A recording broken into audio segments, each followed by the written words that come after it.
Class 12th के विद्यार्थियों के लिए जब भी आप फिजिक्स की बात करते हैं, केमिस्ट्री की बात करते हैं, बायोलॉजी की बात करते हैं, तो एक दो नहीं बल्कि बहुत ज्यादा जो है आपको लॉन्ग टाइप क्वेश्चंस देखने को मिलते हैं।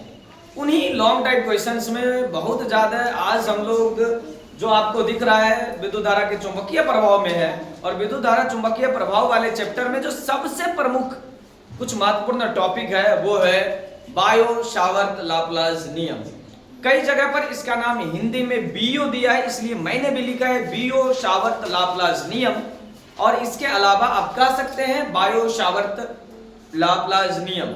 कहीं कहीं तो का उच्चारण तो में क्या है, सावर्त किया गया है, तो आप इन सभी चीजों को इग्नोर करते हुए देखिएगा। बायो सावर्त लाप्लास नियम, बियो सावर्त लाप्लास नियम या बायो सावर्त नियम, ये है क्या? तो विद्युत धारा के चुंबकीय प्रभाव से रिलेटेड ये लॉन्ग टाइप क्वेश्चंस है जो आपके एग्जाम में कभी कभी देखने को मिलता है दीर्घ उत्तरीय प्रश्न के रूप में। आज हम इसको समझने का प्रयास करेंगे, समझेंगे, इनसे जुड़ी हुई तमाम चीजों को जानेंगे क्या क्या है ये। चलिए देखिए क्या है कि बियो सावर्त नियम सन 1820 ईस्वी में दो वैज्ञानिक थे, बियो सावर्त या बायो सावर्त और लाप्लास, दोनों ने मिलकर किसी धारावाही चालक तार के कारण उत्पन्न चुंबकीय क्षेत्र को यदि किसी ने गणितीय रूप में निरूपण किया तो वो थे बायो सावर्त लाप्लास दोनों ने। ठीक, मिलकर ये दोनों वैज्ञानिक ने किसी भी चुंबकीय क्षेत्र में उत्पन्न चुंबकीय क्षेत्र को, किसी विद्युत धारा द्वारा उत्पन्न चुंबकीय क्षेत्र को पहली बार गणितीय रूप में लाया, गणितीय निरूपण किया, और इसके बाद से चुंबकीय क्षेत्र का परिमाण जो है वो लिखा जाने लगा। समझिए क्या कह रहे हैं कि यदि किसी धारावाही चालक तार के कारण उत्पन्न चुंबकीय क्षेत्र B को एक गणितीय व्यंजक के रूप में किसी ने लाया तो बियो सावर्त और लाप्लास ने इस नियम का प्रतिपादन किया जिसे बियो सावर्त लाप्लास नियम कहा जाता है। किसी भी धारावाही चालक तार के कारण उत्पन्न चुंबकीय क्षेत्र को गणितीय निरूपण बायो सावर्त और लाप्लास के द्वारा किया गया, यही इसके नियम का प्रतिपादन किया, इसलिए इसको बायो सावर्त लाप्लास नियम या सिर्फ बायो सावर्त नियम कहा जाता है। अब इसको समझिए क्या कह रहे हैं कि यदि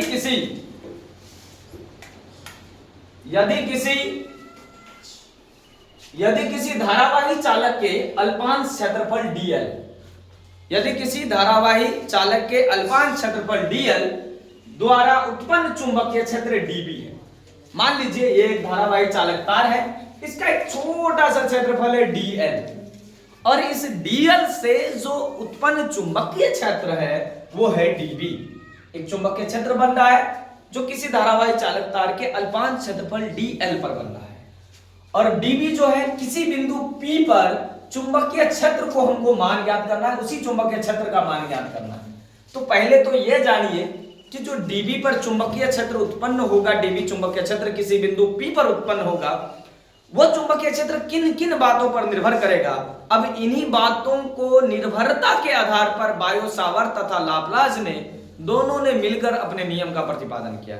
किसी भी धारावाही चालक तार से उत्पन्न चुंबकीय क्षेत्र का निरूपण किन किन चीजों के आधार पर होगा, इसको एक लाइन से समझते हैं।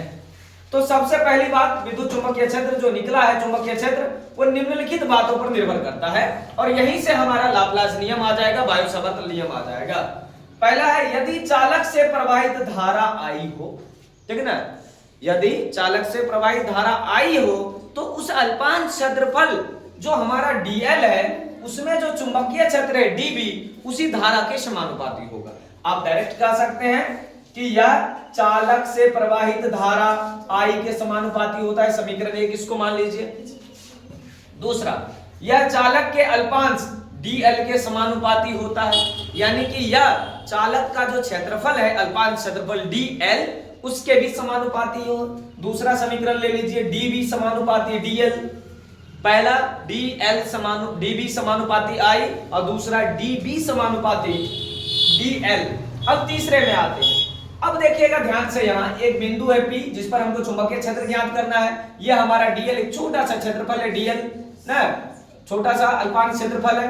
इनके चुंबकीय क्षेत्र db की दिशा और ये जो दिख रहा है आपको इन दोनों के बीच देखिएगा क्या क्या कि अल्पांश लंबाई जो dl है और अल्पांश दोनों के बिंदु जो P दिख रहा है उस बिंदु P को मिलाने वाली सरल रेखा के बीच जो कोण बन रही है थीटा, उस थीटा की ज्या यानी कि साइन के अनुपात के समानुपाती होता है चुंबकीय क्षेत्र। फिर से एक बात को मैं दोहरा दे रहा हूं, यहां समझने में थोड़ी सी समस्या होगी, लेकिन समझिए कि यह अल्पांश लंबाई यानी dl से जो बिंदु दिख रहा है आपको P और इनके बीच जो सरल रेखा है, इन दोनों के बीच एक कोण बन रहा है थीटा। इस थीटा की जो ज्या है यानी साइन है, उसी साइन के समानुपाती होगा हमारा चुंबकीय क्षेत्र, यानी साइन थीटा का मान बढ़ने पर चुंबकीय क्षेत्र का मान बढ़ जाएगा।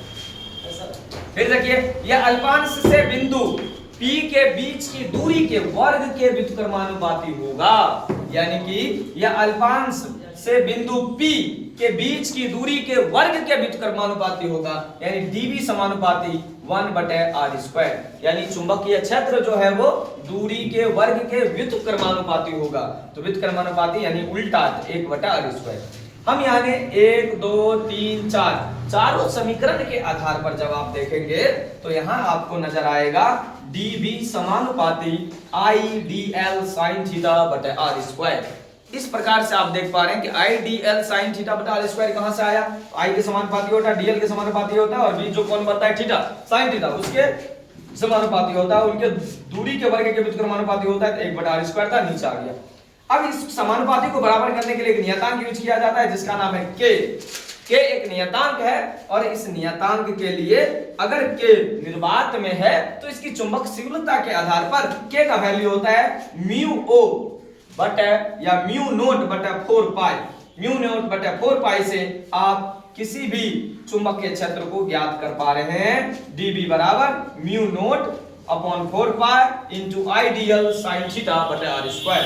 ये जो गणितीय निरूपण किया है यही किया है बायो सावर्त और लाप्लास ने मिलकर। इस प्रकार से ये जो आपको दिख रहा है यह है बायो सावर्त लाप्लास नियम के से प्राप्त हमको किसी भी चुंबकीय क्षेत्र का व्यंजक जो μ0 बटा 4 pi into ideal sin θ/r² आया।